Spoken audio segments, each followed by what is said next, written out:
He froze when he saw us. Not me. Sorry. The woman at my side tightened her grip on my arm like she might fall if she let go. Her champagne glass trembled. A single drop slid down the stem and splashed onto the marble floor between us. Across the room, my wife's smile collapsed.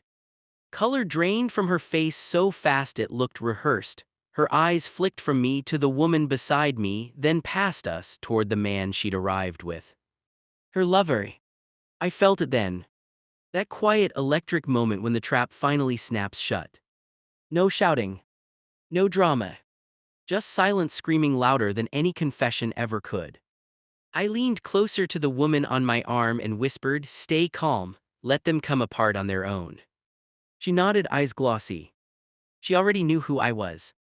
And exactly why I'd brought her here tonight. It started weeks earlier with a look my wife didn't know she gave.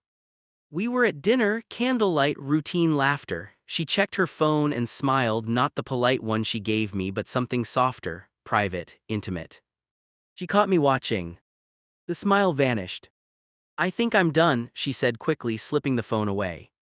So was I. From that night on, everything changed. Her late meetings, her sudden gym obsession, the way she showered the moment she got home like she needed to wash something off. I told myself I was paranoid. But paranoia doesn't leave fingerprints. Her phone buzzed at 2:14 a.m. She didn't wake. I memorized the name lighting up the screen. Daniel. I didn't confront her. I didn't ask questions. I started counting. Counting lies. Counting nights. Counting how long it took before she stopped pretending to care if I noticed. I became invisible on purpose. I smiled, I listened, I played the role of the husband who trusted too much. Meanwhile, I watched everything. Phone records. Calendar overlaps. Receipts she forgot to hide. And then I found her. Daniel's wife. Her name was Claire. I didn't message her right away. I waited, learned her routine, learned when she walked alone, learned what betrayal had already carved into her face. When I finally approached her, I didn't accuse. I said, "I think our spouses are lying to us." She laughed at first. Then I showed her dates. Times.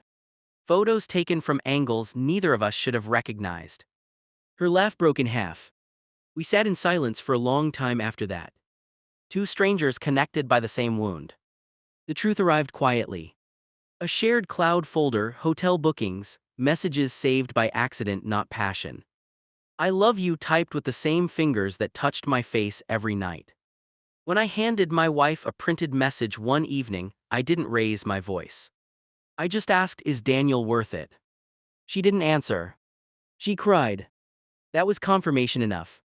But I wasn't finished. The party invitation came a week later. A charity gala, black tie, everyone important. She was excited. Daniel was attending too, with his wife. She didn't know that Claire and I had already spoken. She didn't know we had already planned. When I told my wife I'd be bringing a guest, since she insisted on arriving separately, she didn't question it. Why would she? She underestimated me from the start. Now we stood there. Four people, one truth. Daniel's wife stared at him like she was seeing a stranger wear her husband's face. My wife opened her mouth, closed it, tried to breathe. Daniel stepped forward. "What the hell is this?" I spoke calmly. "This is honesty." Claire pulled out her phone. Photos, messages, dates. Around us, conversation slowed, people sensed collapse. My wife whispered my name. I didn't look at her. I looked at Daniel. "You borrowed what wasn't yours," I said, "and you were careless." Security didn't need to intervene. The damage was already done. Claire walked away first. I followed. Outside, the night air felt clean. Claire wiped her face. "Thank you," she said. "For what?" "For not letting me be the last to know." We parted without promises. Some connections aren't meant to survive the truth.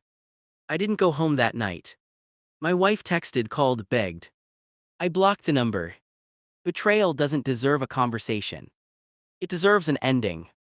And as I walked away from the life I thought I had, I realized something simple and devastating. I didn't lose her. She lost control. And I finally took it back.